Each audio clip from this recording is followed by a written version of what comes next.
The definition of a parallelogram is a quadrilateral with two pairs of parallel sides. So this figure is a quadrilateral. It has four sides. If I mark up our diagram so that I have two pairs of parallel sides in which the opposite side, this side opposite to this side, are parallel, and this side opposite to that side are parallel, we are going to have a parallelogram.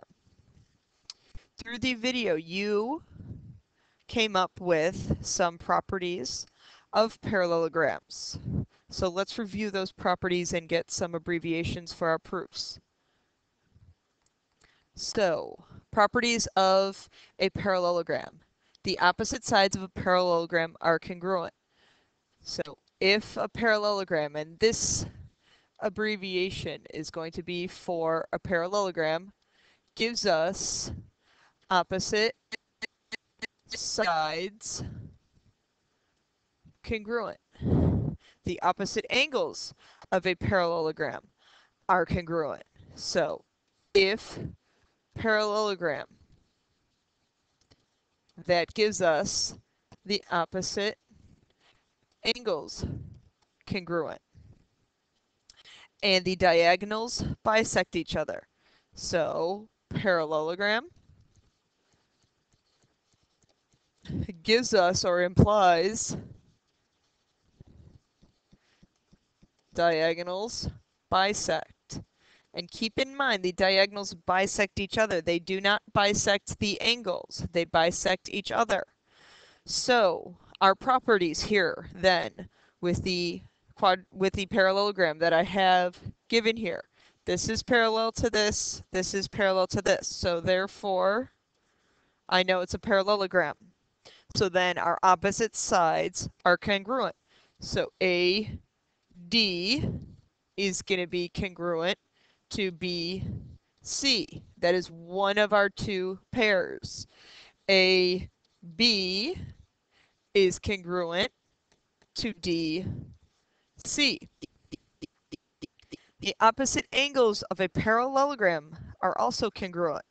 That gives us angle A congruent to angle C, and angle D congruent to angle B. Now the diagonals bisect each other. Let me draw in the diagonals. And that's a straight line. X. Again, let me reinforce. The diagonals do not bisect the angles. They bisect each other. So therefore, first you would state, if this was a proof, you would first have to say that X is the midpoint of AC and DB. Then what you would say in your proof is that AX is congruent to XC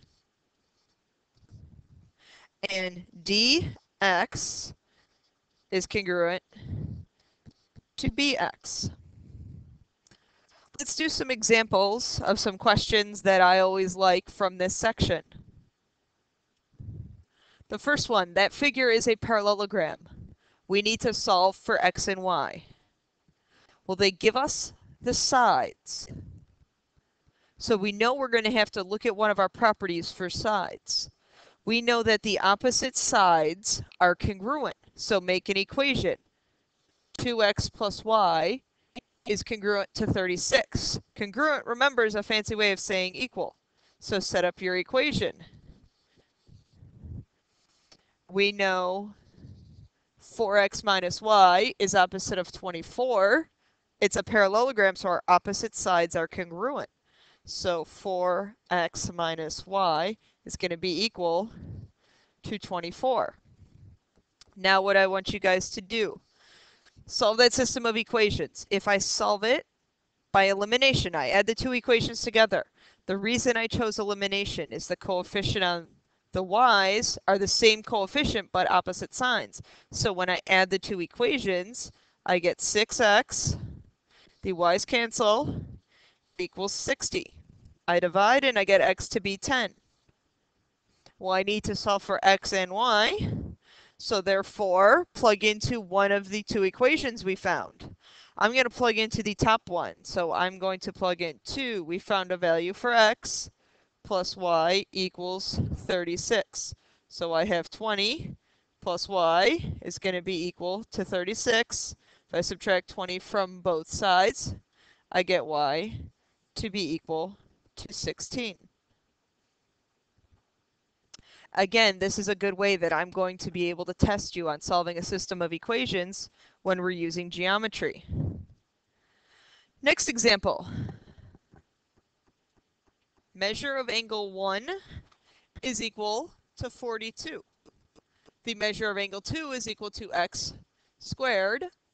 And the measure of CED, the whole opposite angle here, is 13x. I need to solve for the measure of angle 2, and they tell me that the figure is a parallelogram. Again, from our properties, the opposite sides of the opposite angles, I apologize, the opposite angles of a parallelogram are congruent. So set up an equation.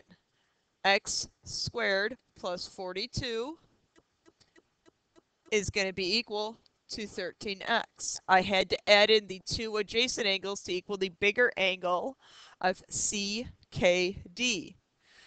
With a quadratic, get one side to be equal to 0. Then we factor.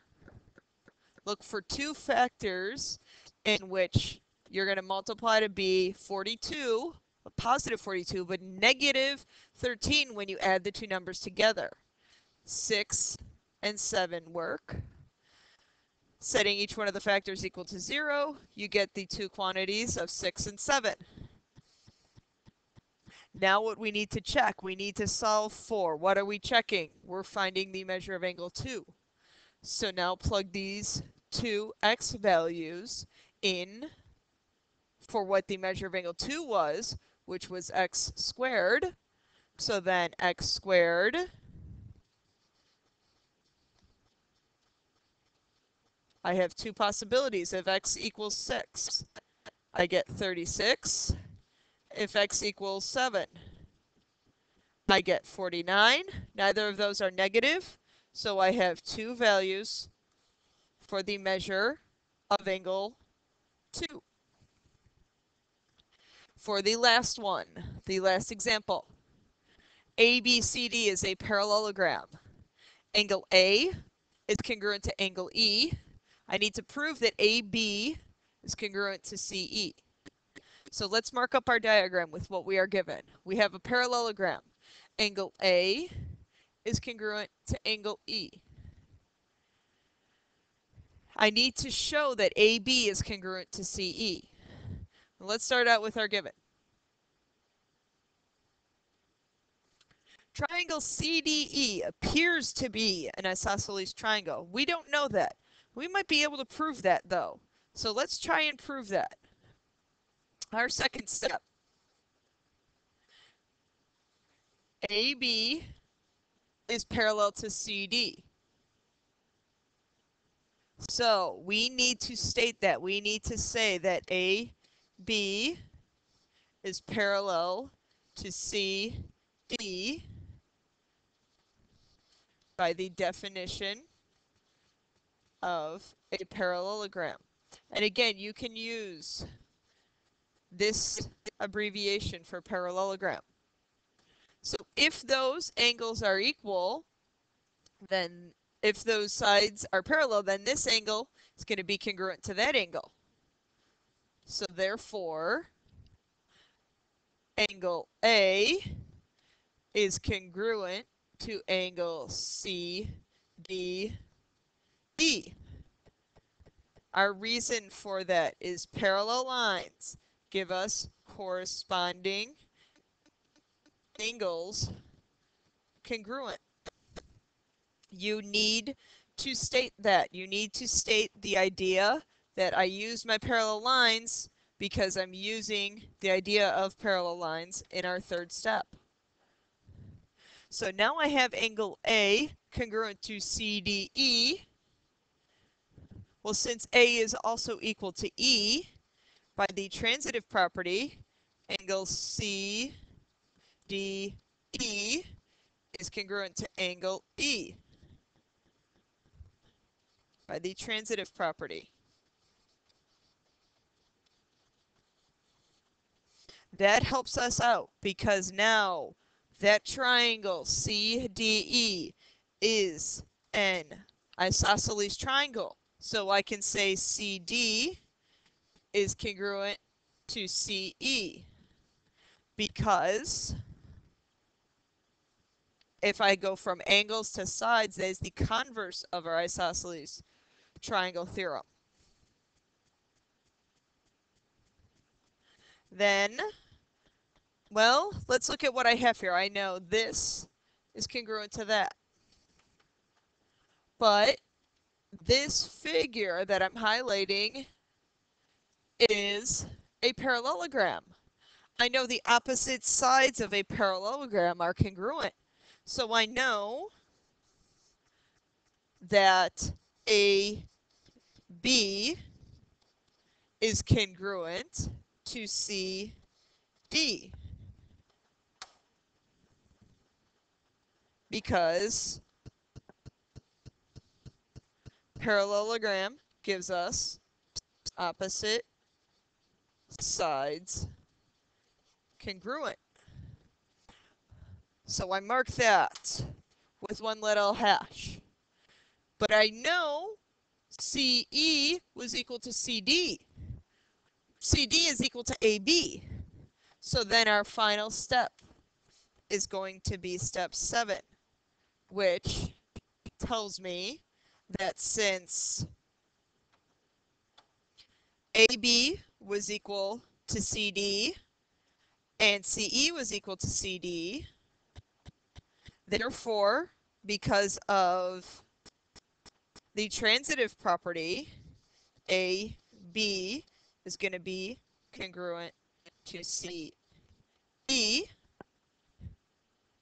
That is what we were trying to prove. So that is our transitive property. On the next slide here, what I have listed is 3 questions that you're going to complete on the Google Doc that I have, or the Google form that I have underneath where you clicked on to watch this video.